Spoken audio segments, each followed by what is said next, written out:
Paraíso de los caballos. Por una carambola electoral, en el pueblo de Chajalera resultó elegido como alcalde un tipo flaco venido de la ciudad, a quien la gente llamaba el doctor, a pesar de nunca haber tocado un estetoscopio en la vida. Durante un evento organizado por este nuevo alcalde, un caballo viejo que transitaba junto a la plaza principal con un montón de leña amarrada al lomo se desplomó frente a los invitados y la muchedumbre. En el acto estaban los diputados y hasta algunos enviados del presidente. Todos presenciaron cómo el animalito agonizaba, ahí en medio de curiosos y comedidos que le traían agua, hierbas y medicinas que no se sabía ni quién recetaba, pero no, nada logró poner en pie al animal. 2 días después, bajo la puerta de cada casa de Chajalera apareció un folleto con un texto del doctor en el cual lamentaba el episodio, proclamaba a su administración como férrea defensora de los animales y exhortaba a los municipios vecinos a seguir sus políticas de vanguardia. Aparecía también una tira cómica de Condorito, puesta para llenar el espacio vacío, y que para muchos fue lo más rescatable de ese folleto. Grapado venía una copia del decreto recién expedido que prohibía todo tránsito, excepto durante las ferias y fiestas, de caballos y burros por el área rural y municipal de Chajalera. Más de uno soltó una palabrota contra la madre del doctor al percatarse de que en el pueblo solo había 2 camionetas y un viejo furgón para uso público. Eso sin contar el destartalado bus que pasaba a las 5 de la mañana y a las 6 de la tarde. Desde siempre, los equinos habían sido el pilar del transporte de carga en Chajalera, por lo cual el decreto trastornó las actividades más comunes. Pero los chajalereños, confiados en las decisiones de quien se decía era muy estudiado, ingeniaron cómo arreglárselas. Muestra de ello fue la reaparición de los cargueros humanos, equipados de un armazón de madera con el cual bajaban bultos y personas de las montañas. Iban despacio, mirando al piso y dejando hondas huellas en la tierra, como quien no quiere llegar a su destino, pero está resignado a no detenerse. En menos de un mes, el centro médico estuvo lleno de personas con problemas de espalda y lesiones por las caídas en las trochas de la región. El sobandero se vio tan recargado de trabajo que decidió por primera vez en su vida irse de vacaciones.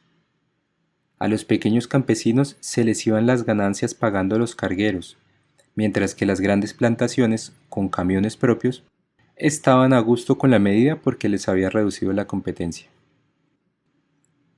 Algunos burros y caballos, considerados casi miembros de las familias, permanecieron junto a sus dueños por años, bebiendo y pastando sin trabajar. Miraban melancólicos y perezosos los caminos por los cuales habían transitado tantas veces, y esperaban, con confianza de reyes, el alimento traído por sus antiguos amos. Otros, menos afortunados, fueron vendidos a comerciantes de poblaciones vecinas, quienes se aprovechaban sin pena de la necesidad de los chajalereños.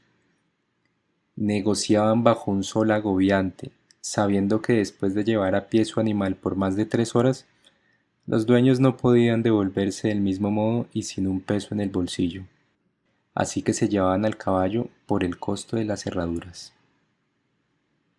Quienes podían permitírselo compraron camionetas o jeeps. Otros se hicieron con alguna de las motos modificadas, las cuales cruzaban empinadas trochas cargando en su remolque gallinas, cerdos, frijol, leche, café, mangos, niños, naranjas y todo lo que brotara de esas tierras fértiles. La alcaldía hizo tender también largos cables de acero entre las montañas, a través de los cuales se transportaban los bultos e incluso los mismos campesinos.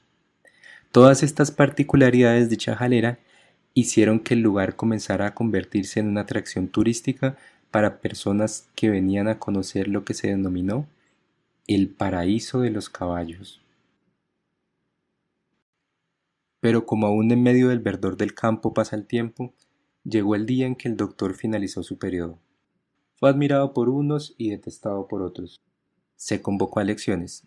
Un tal Arciniegas, cercano al doctor, se postuló bajo la promesa de dar continuidad a los proyectos en marcha, mientras que el partido contrario designó como candidato a Ceballos, un ganadero de la región de quien hacían publicidad a toda hora en radio con su lema: «No sea caballo, vote por Ceballos, el nieto del mariscal». El mariscal era un personaje casi mitológico en el pueblo, nutrido por la imaginación de los cuenteros de Chajalera. Sin embargo, el hombre de carne y hueso fue un teniente que volvió al pueblo con una pata de palo, ya que la propia se la voló una mina. En su día tuvo cierta fama y llegó a ser alcalde. Se mantuvo vigente a través de las generaciones por una estatua que él mismo mandó a fundir. Allí aparecía cargado de medallas, la espada desenfundada y su pata de palo levantada. En el pedestal había una placa que decía: Mariscal Gustavo H. Ceballos. ¡Adelante! El carro de perifoneo le daba 15 vueltas diarias al pueblo, repitiendo hasta el desespero lo de «¡El nieto del mariscal!». Y eso que no era difícil encontrar nietos del teniente, pues nunca tuvo una campaña tan exitosa en combate como la que tuvo con las mujeres del pueblo cuando regresó. El nieto del teniente prometió que los equinos volverían a adornar las calles y montañas de Chajalera, y a punta de «¡No sea caballo, vote por Ceballos!», ganó las elecciones. Hubo 3 días de fiesta y antes de acabar el primer mes de mandato, el nuevo alcalde cumplió su promesa y derogó el decreto que prohibía las mulas y rocines. El doctor y su comitiva regresaron a la ciudad y no se volvió a saber de ellos.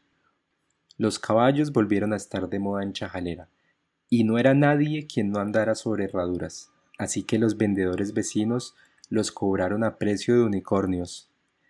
Con el tiempo dejaron de verse turistas en bermudas caminando por el pueblo, las modificadoras de motos cerraron y los cables aéreos los devoró el óxido, no habiendo loco que aceptara montarlos en ese estado. Aún hoy, el pueblo no se pone de acuerdo sobre si todo eso fue algo bueno o malo. Lo cierto es que de El paraíso de los caballos no quedaron más que cables metálicos envueltos por raíces del monte y algunas fotografías de campesinos voladores, guardadas en casas escondidas entre las espesas montañas de Colombia.